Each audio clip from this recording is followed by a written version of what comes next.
2023년 오늘 6월 18일 성령 강림 후 셋째 주일 설교 복귀 시작하겠습니다. 로마서 5장 1절에서 8절을 본문으로 한 제목 성령과 하나님 사랑이었습니다. 설교 도입부에서 성경을 읽을 때 특별한 느낌이 있다고 말씀드렸습니다. 다른 세계거든요. 근데 이 다르다고 하는 게 잘못하면 망상으로 떨어지는데, 망상 미신이 아니면서 리얼한 새로운 세계를 성경이 말합니다. 어쨌든 새롭다고 하는 걸 전제하지 않으면 성경은 이제 만화책이 되어버리고 말아요. 근데 성경을 읽을 때 많은 분들이 약간 오해를 하고 있는 게, 성경을 읽어서 은혜를 받자 하는 겁니다. 은혜 받는 게 아니라 일단 그 세계 안으로 들어가야죠. 그 칼바르트 식으로 얘기하면 그 성경은 아주 놀라운 세계라고 했습니다. 근데 그 낱말 그리고 문장 또 뭐 그 내용 이런 것만 보면 그렇지 않을 수 있어요. 뭐 놀랍게 무슨 놀라워. 뭐 절대적으로 다른 세계는 무슨 세계야, 대충 알고 있는 건데 생각할 수 있습니다. 근데 보는 시각에 따라서 그게 그 깊이를 열기도 하고 닫기도 하는 겁니다. 이건 다 아실 거예요. 우리가 오늘 자두 먹었어요. 그 후식으로. 살구 먹었습니다. 그 오늘 주보 표지에 저희 집에 있는 그 살구 올렸는데, 우리 김기란 집사님이 집에서 따오셨네요. 키웠습니까? 일부러 야산에 있는 거 막 그랬습니까? 예. 그 주인이 있을 텐데 없어요. 예. 예, 그런 것들을 그냥 먹는 사람이 있고, 그걸 태양빛처럼 느끼면서 먹는 사람이 있어요. 겉으로 보면 비슷하지. 근데 그 내용은 다른 겁니다. 그리고 이 살구가 어떤 과정을 통해서 거기까지 왔는지를 조금만 생각하면 아득한 겁니다. 그런 시를 이렇게 서민적으로 잘 쓰는 시인이 한 분 있어요. 사과를 먹으며, 혹시 기억하세요? 사과를 먹으며 한민복이라고 하는 시인이 있습니다. 사과. 나중에 인터넷에 가서 찾아보십시오. 그런 시각으로 사과를 먹으면 사과가 전혀 다르게 작용하는 겁니다. 그게 새로운 세계인 거예요. 근데 그게 준비가 안 되면 닫혀 있습니다. 성경도 마찬가지예요. 근데 성경을 자꾸만 은혜 받으려고 하다 보니까 그냥 두드려 맞춥니다. 그래서 그걸 읽고서 내 오늘 생활에 어떻게 적용해야지, 뭐 큐티식으로. 큐티가 다 나쁜 건 아닌데 그 패턴이 그렇게 돼버려서 성서에 깊이는 들어가지 않고 늘 깨어 기도하라는 말씀 갖고 나 기도해야지 이렇게만 있는 겁니다. 왜 깨어 있어야 되지, 깨어 있다고 하는 게 뭔지, 기도한다는 게 뭔지에 대해서는 별로 생각하지 않고, 그걸 자기 생활에 실용적으로 활용하는 데만 머무르 있게 됩니다. 뭐 그렇게 신앙생활에도 크게 잘못은 아니긴 한데, 일단 성경을 통해서 새로운 느낌을 받는 경험은 안 되는 거죠. 몇 년 전에 읽었던 체스터턴의 책 정통 강독했습니다. 대구 선사관 사이트 제 채널로 해서 연결해서 했는데, 그 책을 읽고도 정말 많은 걸 느꼈어요. 체스터턴의 정통 어소독시요. 근데 여기서 이제 기억에 남는 건, 그 사람이 어릴 때 새로운 세계관을 갖게 된 그 계기를 말해준 사람이 유모예요. 유모. 그 유모가 동화 이야기를 많이 해줬어요. 그래서 그 동화를 리얼리티로 경험하면서 자란 거예요. 워낙 이제 머리가 좋은 사람이고 영문학자고 영국을 대표하는 평신도 신학자거든요. 제가 알고 있는 한 평신도 신학자로 유명한 사람이 영국에서 세 사람 정도 됩니다. C.S. 루이스는 너무나 잘 알고요. C.S. 루이스가 영향을 받은 사람이 바로 체스터턴입니다. 그리고 아주 유명한 설교자로 명성을 떨친 사람이 있어요. 그 사람이 지금 금방 내가 예? 로이드 존스? 예, 맞습니다. 금방 이름을 기억하는데 깜빡했는데 저쪽에서 튀어나오네요. 예, 로이드 존스. 이 사람 의사예요. 평신도예요. 이 세 사람 다 소위 말해서 평신도인데 뛰어난 사람들입니다. 체스터 로이드 존스는 제가 설교 비평을 한번 해서 아주 잘 알게 됐고요. C.S. 루이스도 그 책을 하여튼 어느 계기를 통해서 접하게 돼서 아주 매력적인 글이라서 많이 읽었습니다. 그러한 좋은 글을 읽는 기쁨은 여러분들 잘 아시겠죠?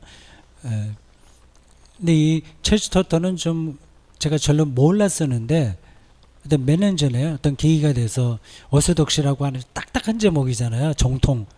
근데 그 체스터턴이 동화의 세계가 리얼리티라고 말하는 거예요. 그것이야말로. 그러니까 지금 정치, 경제 이 많은 것들은 오히려 허상이야. 그 동화적인 마인드로 세계를 보는 것이 리얼리티라고 하는 겁니다. 김기현 집사는 이제 100% 알아듣죠? 무슨 말인지. 동화처럼 제가 그림도 그리고 글도 쓰고 하시니까. 이게 성경의 세계가 바로 그와 같습니다. 무슨 그런 것에 관한 책들은 많이 있습니다. 소피의 세계도 그렇고요. 세 권, 지금은 몇 권짜리를 떼는지 모르지만 저도 그 아버지가 딸에게 들려주는 철학 이야기거든요. 근데 꼭 어떻게 글을 그렇게 잘 쓰는지 몰라요. 그리고 정확하게 그 철학 사조를 읽어내고 문학적이고 철학적인 글이었어요. 그런 느낌을 제가 나이가 들어가면서 성경에서 점점 더 느끼게 됩니다. 실제로. 너무 신비로운 거예요. 새롭고 아까 설교 시간에 의롭다 하심을 의롭다 받는다고 얘기하지 않았습니까? 믿음으로 의롭다 하심을 받았다고 하는 걸 얼마나 숱하게 많이 설교도 하고 듣고 그렇게 했겠습니까? 근데 그게 더 새롭게 느껴져요. 어떤 우리가 일상에서 쉽게 경험하지 못하나 일상과 단절되지 않는 그 살구를 태양빛과 새와 안개와 그리고 땅 흙과 탄소와 그런 결합 속에서 경험하는 거하고 비슷한 거죠. 그럼 세상이 마술처럼 경험되는 겁니다. 정말 중요한 거예요. 이렇게 세계를 경험해야 우리가 죽을 때까지 삶이 지루하지 않고요. 그리고 이제 새로운 나라를 향해서 자기가 자기 삶을 다 던질 수 있게 됩니다. 하도 그런 느낌이 있었다고 하는 것을 서론적으로 말씀드렸습니다.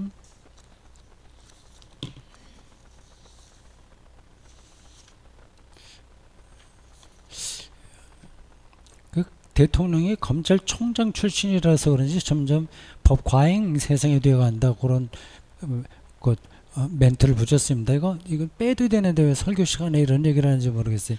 제 머릿속에 이게 잠깐 남아서 그렇습니다. 왜 저렇게 하시지? 저 이왕 대통령 됐으면 전 통합하고 새로운 비전을 찾고 그렇게 해도 되는데 왜 지금 지난 정권에 있는 걸 자꾸만 털려고 하고 잘못한 건 털긴 해야 되겠죠. 자꾸 법 만능주의로 떨어지는 게 안타까워서 이제 그게 이제 설교 시간에 툭툭 튀어나오는 것 같습니다. 그게 이제 법 실증주의, 법 만능주의, 법 기능주의 이런 것들이 기독교적으로 얘기하면 율법주의인 거예요. 그러니까 율법을 규범으로 삼아서 모든 것을 재단해 버리는 삶의 태도죠. 근데 인간의 삶이 법으로 다 들어옵니까? 법으로 다 그게 그 해석이 되나요? 안 되잖아요. 그럼 그 안 된다고 하는 걸 알고 법이 담지 못하는 영역까지 어떻게 우리가 생각을 넓혀서 그 모든 것을 이렇게 아우러내냐 쪽으로 생각을 해야 되는데 자기가 알고 있는 법, 그 조문에 딱 묶여서 모든 것들을 판단하는 삶의 태도죠. 율법주의자들이 그 예수님을 이제 받아들일 수 없었던 겁니다. 예수님이 그 율법 해체주의자는 아니었지만 바울과 마찬가지로 바울과 예수님과의 관계도 참 재미있어요. 언젠가 제가 말씀드린 것 같은데 이 바울이 어떻게 예수님을 그렇게 직접 제자된 12제자 제자들보다 더 정확하게 이해했을까? 그게 참 신기합니다. 예수님을 만나보지도 못한 인물이잖아요. 어떻게 12제자 뭐 유다를 뺀다고 하더라도 제자 직접 예수님과 한 몇 년 동안 살았던 제자들보다 더 정확하게 이해했다고 하는 게 좀 재미있습니다. 그래서 그 관계된 것들을 좀 더 공부하고 싶어요. 제가 자꾸 공부 이야기하는데 그게 뭐 어떤 뭐 정식으로 논문을 쓰거나 그렇게 하는 게 아니라 새로운 세계를 좀 알아가는 거거든요. 이렇게 평생 동안 교회 안에서 살았고 성경 붙들고 살았지만 정말 모르는 거 투성입니다. 시각장애인이 그 어렴풋한 것만 보면서 목사로 사는 거와 비슷하다 생각이 들어요. 자, 법치주의가 좋긴 하나 그게 잘못되면 율법주의가 된다. 그 바울이 그 로마서에서 재밌게 얘기했어요. 율법, 이거 법도 같은 얘기입니다. 그 율법은 율법의 능력이 뭐냐? 인간의 죄를 깨닫게 한다는 거예요. 그러니까 율법 앞에서 인간이 얼마나 무능력한가를 알게 하는 것이 바로 율법의 그 본질입니다. 그러니까 인간을 구원하는 게 아니라 죄가 있다는 걸 지적하는 것뿐이에요. 이 법은. 근데 그걸로 인간이 구원받는 게 아니거든요. 이렇게 자유로워지는 게 아니거든요. 법을 잘 지켰다고 해서 자유로워지지 않는 것 같은 겁니다. 그 맥락을 잘 생각하셔야 돼요. 법 해체는 아니나 법 실증주의도 아닌 어떤 긴장 가운데 이 복음이 위치해 있습니다. 요한계시록 복음이요.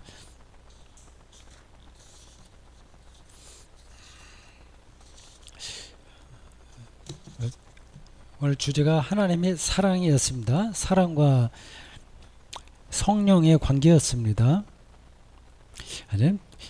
이 바울이 정말 뛰어난 사람이에요. 날이 갈수록 점점 더 그런 걸 느낍니다. 로마서, 뭐 갈라디아서, 고린도 전후서 뭐 등등 두루두루 그렇게 어떻게 그렇게 복음을 정확하게 이해했는지 참 그렇습니다. 천국에 가서 누구 만나보고 싶어하냐 이렇게 저에게 질문한다면 뭐 첫 번째는 예수님이지만 그 다음에 이제 바울을 만나고 싶어요. 이제 질문할 게 많이 있습니다. 네, 고린도전 13장 그 제가 인용했습니다. 놀랍죠? 굉장히 파격적이었죠. 우리는 그냥 희생적으로 뭐 잘해주면 사랑이라고 하는데 그 사랑 아니라니까요. 그러니까 시각이 다른 거예요, 아예. 우린 뭐 아내가 생일이 돼서 뭐 장미 백송이 아니면 뭐 이벤트 이런 거 해주면 사랑이라 생각하지 않습니까? 그게 사랑이 아니라니까요. 그러니까 또 아내나 남편은 그거를 상대방에서 받으면 기분은 좋아지는데 그걸 사랑이라고 착각할 수 있습니다. 근데 그 사람이 지금 어떤 삶의 중심을 잡고 사느냐가 중요한 건데 나에게 어떻게 해주느냐 거기에 너무 신경을 우리가 많이 쓰고 사는 거 아닐까 싶어요. 그래서 고린도서 13장 거기 뭐 방언을 하든지 뭐 신비로운 지식이 신학 지식이 있든지 믿음까지도 이게 이제 사랑이 없으면 아무것도 아니라고 하는 겁니다. 자기 몸 불사르게 내어준다고 하더라도 아무것도 아니라고 하는 거예요. 사랑이 없으면. 그 설교 시간에 얘기했습니다만은 그런 자기를 불사르게 내어주는 것은 사랑이 없어도 가능한 거예요. 그거는. 사랑이 없을수록 그런 것도 많이 합니다. 아내에게 미안한 일을 많이 한 남자일수록 아내에게 더 잘할 거를 아닌가?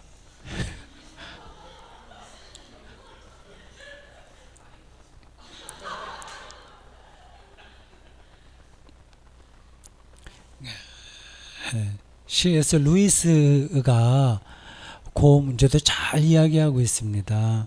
이 자기가 고상하다는 그 교만으로 정말 사랑, 실천, 희생, 구제, 봉사 많이 하는 거 이게 더 큰 죄다 얘기하더라고요. 그러니까 교만, 휘브리스, 교만.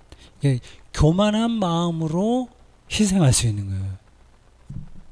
이 목사들에게도 이게 정확한 문제입니다. 교회를 위해서 뭐 자기 몸을 불사르게 하긴 하지만 교만일 수 있습니다. 자기를 나타내려고 하는 거죠. 그냥 거친 표현으로 큰 종이라는 말을 듣고 싶어서 그렇게 할 수 있어요. 고린도전서 13장 정말 우리 전곡을 찌르는 표현들입니다. 그 뒤에도 이제 비슷한 얘기인데 고린도전서 13장은 우리가 사랑을 실천할 수 있다고 하는 게 아니라 사랑은 하나님의 능력이라고 하는 사실입니다. 그래서 판넨베르크가 고린도전서 13장을 본문으로 한 설교에서 그렇게 표현하더라고요. 저도 판넨베르크에서 배운 게 많습니다. 젊었을 때 그분 계시론으로 이제 공부하고 학위에 너무 수고하면서도 배웠죠. 그 뒤로도 그런 대가들에게서는 계속 배울 게 있어요. 고린도전서 13장은 크리스톨로지다 얘기하는 거예요. 그리스도론이다. 그러니까 예수 그리스도에게만 가능한 일들을 거기 표현한 거예요. 우리가 그렇게 할 수 있다고 하는 게 아니라.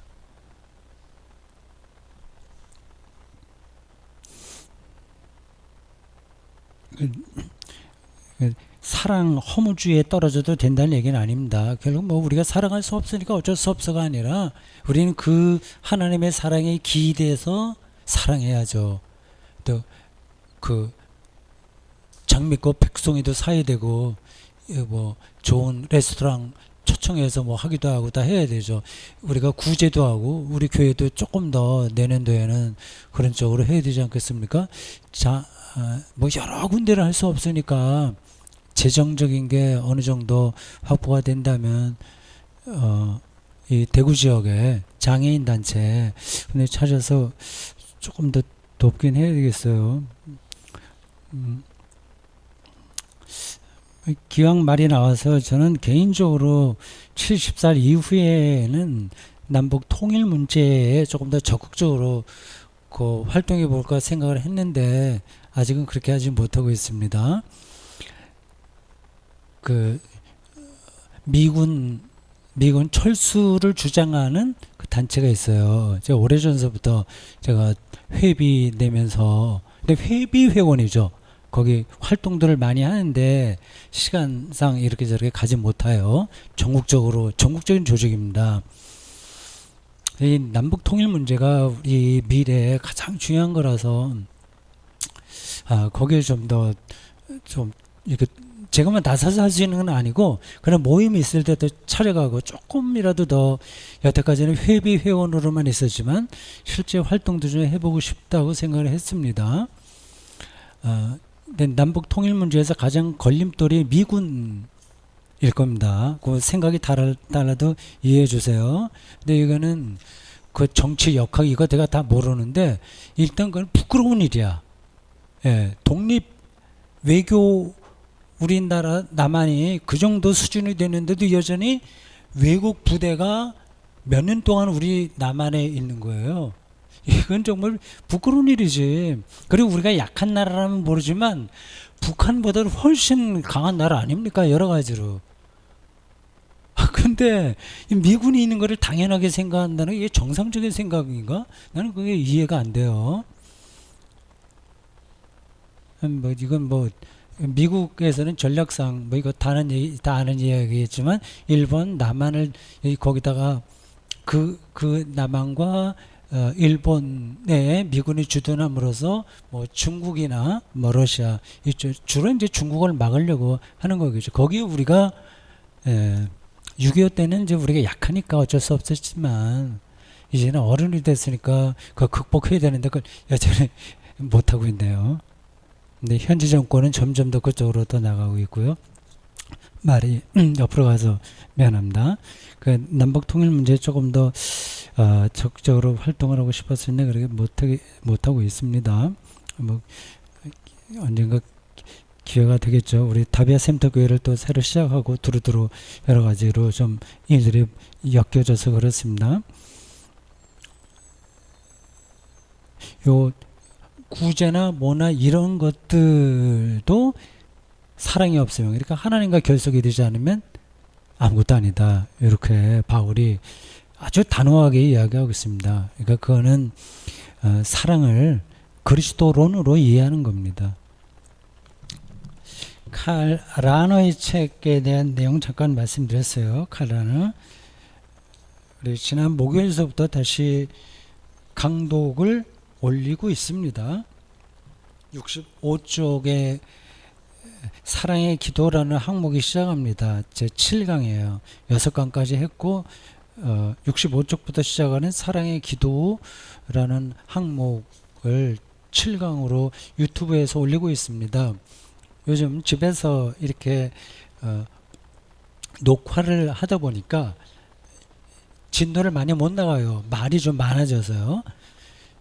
그래서 한 번에 한 2쪽 내지 3쪽 요 정도 진도를 나가네요. 여기에서 라너가 사랑이 뭐냐 하는 것들을 말하고 있습니다. 그 내용을 설교 시간에 얘기했어요. 뭐 그 다시 말씀드리진 않겠습니다. 거기서 한 단어 하나님의 사랑을 경험하게 되면 모라적 황홀감에 떨어진다는 거예요. 그 문학적인 수사인데 여기서 핵심은 모라예요. 모라. 자기가 무한히 작아지는 겁니다. 이게 쉽지 않은 거예요. 그러니까 어떤 절대적인 것을 경험하지 않으면 자기는 계속 살아나려고 합니다. 이거 뭐 우리의 본능이에요. 어쩔 수 없긴 해요. 저도 뭐 아직 멀긴 했는데 방향이 어떻다고 하는 것은 이제 알고 있습니다. 칼 라너의 요 책, 또 여러분 집에 가지고 계시죠? 만약 우리가 그때 한번 단체로 구입했으니까 보십시오.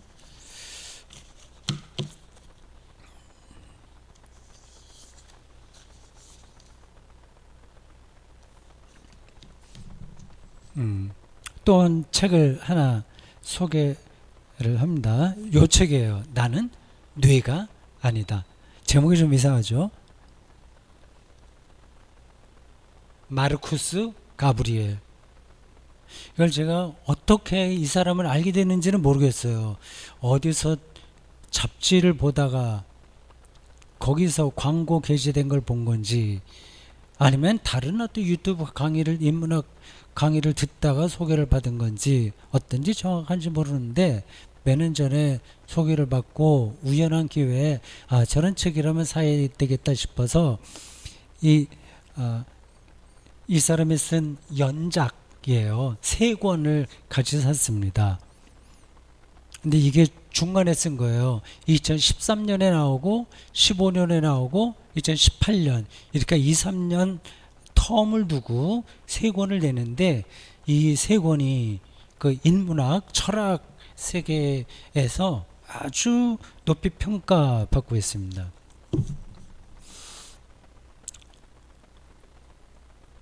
뭐 제목이 어떤 걸 암시하고는 있습니다. 그러니까 지금 뭐 우리가 이제 컴퓨터로 이해하고 있는 인공지능 뭐 그런 그 뇌과학 이런 데서는 인간에게서 나타나는 모든 현상들을 뇌의 생리학적 작용으로 존재하는 겁니다. 다 뇌가 하는 거예요. 뇌 뭐 사진 많이 찍잖아요. 그래서 어떻고 그런 얘기하는데 그런 현상이 있는 것은 분명하나 이 마르코스 가브리엘에 의하면 인간은 뇌가 아니라고 아니 뇌가 있지만 뇌만은 아니다. 예. 그 뇌에 그 어떤 그 전문적인 용어가 있는데 제가 기억이 나지 않습니다. 그 어떤 작용들이 뇌 하여튼 뭐 있어요. 그런 것만이 아니라 그런 것이 담아내지 못하는 그 세계도 여전히 인간의 리얼리티다. 그걸 말하려고 하는 겁니다. 설교 시간에 그 사람의 문장을 인용한 것처럼 종교를 미신으로 생각하지 않습니다. 아주 그 극단적인 뇌과학자들은 모든 종교 뭐 예술 이런 것들은 다 뇌 현상에 불과하니까 잘 몰라서 그렇지 다 그건 망상이다 이렇게 생각을 하는 겁니다. 그러니까 리얼리티가 아니라고 하는 거죠. 근데 이 사람이 그 주장을 관통했습니다. 이 사람이 이 책에서 그런 그 인간의 생물학적이고 뇌 그 기능적인 쪽으로 인간을 평가하는 대표적인 인물로 보는 사람이 우리에게 잘 알려진 리처드 도킨스예요. 그건 너무 많이 알려진 사람이죠. 이기적 유전자 사람이잖아요. 몇 달 전인가 제가 그 이기적 유전자를 쓴 그 리처드 도킨스 그분하고 또 상대되는 어떤 학자하고 대담하는 거 그거를 유튜브 연결해서 올렸는데 보셨죠? 그때? 맞다 그랬잖아요. 요즘 14. 그래요? 그런가? 예, 예, 예.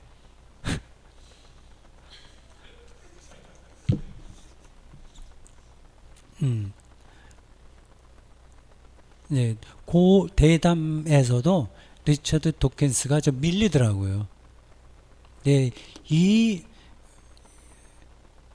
마르쿠스 가브리엘은 이 사람이 지금 40대 초반 정도 되는데 28살 때 본대학교 석좌 교수로 갔다고 그래요. 그게 쉘링인가 누구 이후로 최초라고 하는데 독서량이 어마어마합니다. 그리고 글을 아주 재밌게 쓰고 일상적인 이야기도 쓰면서 이런 글쓰기에는 정말 배워야 된다 생각이 들어요. 여기서도 리처드 도킨스를 몇 번 얘기하더라고요. 20쪽 제가 한번 읽어보겠습니다. 그러니까 여기서 핵심적으로 얘기하려고 하는 것은 성서의 인간이에 성서의 하나님이에 성서가 담고 있는 그 세계를 오늘의 그 자연과학적 귀납 원인과 결과가 딱 떨어진다고 하는 그 실증주의로 무너지지 않는다는 사실입니다. 예? 그러니까 살구 얘기 다시 하겠어요. 이거를 실험실 가서 다 분석한다고 해서 그 태양과 1억 5천만 킬로미터 떨어진 태양과 그 햇살과 그 산새들 노랫소리가 그 안에 들어갔을 것이며 안개와 기온 차이 그런 것들을 몽땅 느끼면서 그 맛을 경험하는 사람 이런 일이 가능하겠냔 말이에요. 그건 아닌 거거든요. 그러니까 뇌도 물질이잖아요. 물질 이상이 있다. 그게 리얼리티다. 그걸 아주 굉장히 철저하게 이 사람도 자연과학 많이 하는 사람. 그 근거에서 얘기를 하니까 야, 얼마나 저에게 매력 있게 책이 다가오겠습니까? 이런 거 읽으면 이제 며칠 굶어도 뭐 아쉬울 게 없다는 그런 생각이 드는 거죠. 집에서 요거 아내하고 밥 먹으면서 얘기해 주려고 그러는데 잘 안 들으려고 그래요. 그래서 이 시간에 합니다.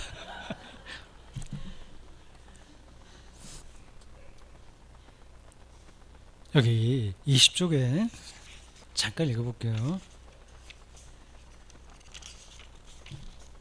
여기 중요한 거 이렇게 이걸로 붙여놨어요.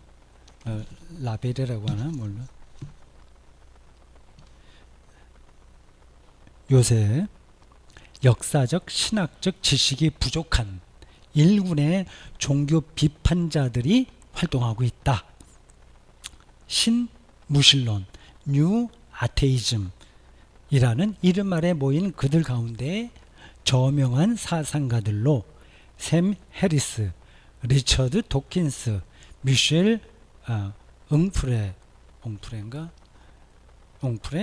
데니얼 데니 등이 있다.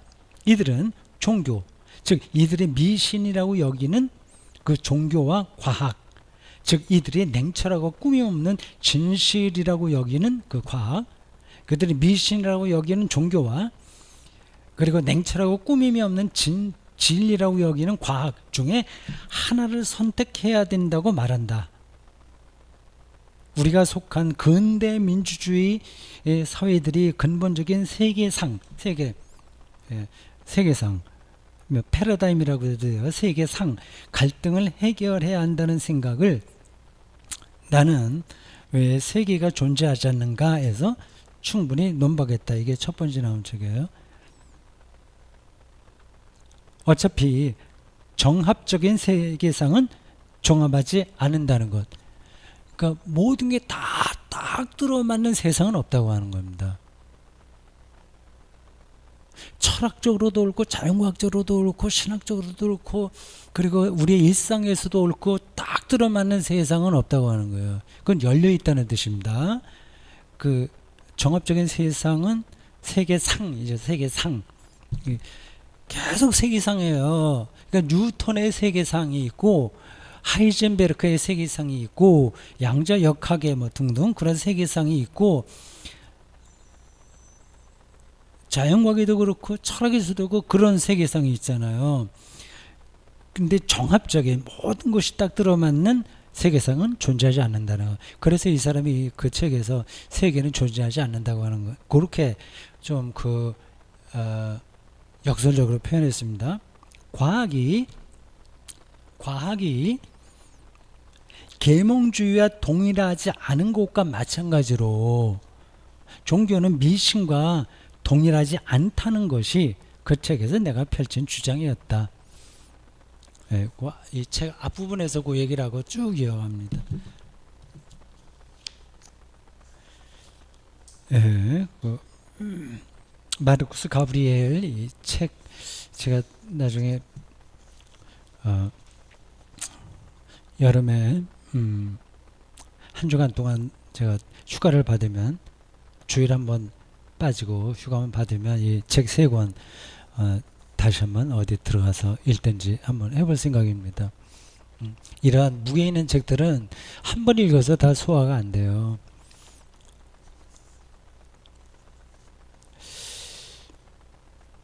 자, 그리고 자기가 축소되고 자기 소멸에 대한 두려움까지 하나님의 사랑으로 극복되는 것이 죄와 죽음으로부터 해방이다라는 거였잖아요. 그러면서 이런 얘기를 했습니다. 내게 없으니까 하나님 안에 용해돼 버렸으니까 녹아버렸어요. 하나님 향해서. 그 칼 라너도 그 책에서 그런 얘기를 했어요. 하나님을 향해서 자기를 잃어버리는 것, 그건 시도해 볼 만하다. 그 비슷한 편이에요. 그 잃을 것도 없으니까 걱정하지도 않는다. 이게 돈도 자기 것이 아니다. 그 설교하는 대목에서 야 이거 나중에 또 어떤 신자가 당신 돈도 네 거 아니라고 그랬으니까 뭐 일부 나한테 넘겨라 뭐 그런 얘기 하시면 어떨까 그런 생각을 했어요. 그냥 농담으로 드리는 말씀인데 그 정말 그렇게 살고 싶어요. 내게 없는 거지 모든 것들이. 이거 편안한 시대예요. 잃어버릴 게 없어. 이미 다 잃어버렸어. 잃어버렸다는 거는 다 얻었다는 거니까. 그게 이제 그리스도교 신앙의 핵심입니다. 그리스도 안에서 내가 모든 것 다 아니고 여기죠. 오늘 설교 마지막 문장이 이랬습니다. Veni Sancte Spiritus 성령이 오소서. 요게 뭐 그냥 말만 그럴듯한 거지 실제 경험이 잘 안 되는 것 같다 생각할 수 있습니다. 해보세요. 네, 이런 노래 계속 우리도 불러야 됩니다. 자기가 이해를 못해도 신앙적인 언어를 입으로 내보내면 그게 이제 자기의 것이 될 수 있어요. 그러다가 어느 단계에 가게 되면 그걸 실제로 이해하게 되는 거죠. Veni Sancte Spiritus. 꼭 외워두시기 바랍니다. 저도 좀 그렇게 살아보려고 그냥 애를 쓰고 있습니다. 오늘 일단 제가 말씀드리는 거는 여기까지 하고 다음에 여러분들의 질문을 받겠습니다. 귀 기울여 주셔서 고맙습니다. 마치겠습니다.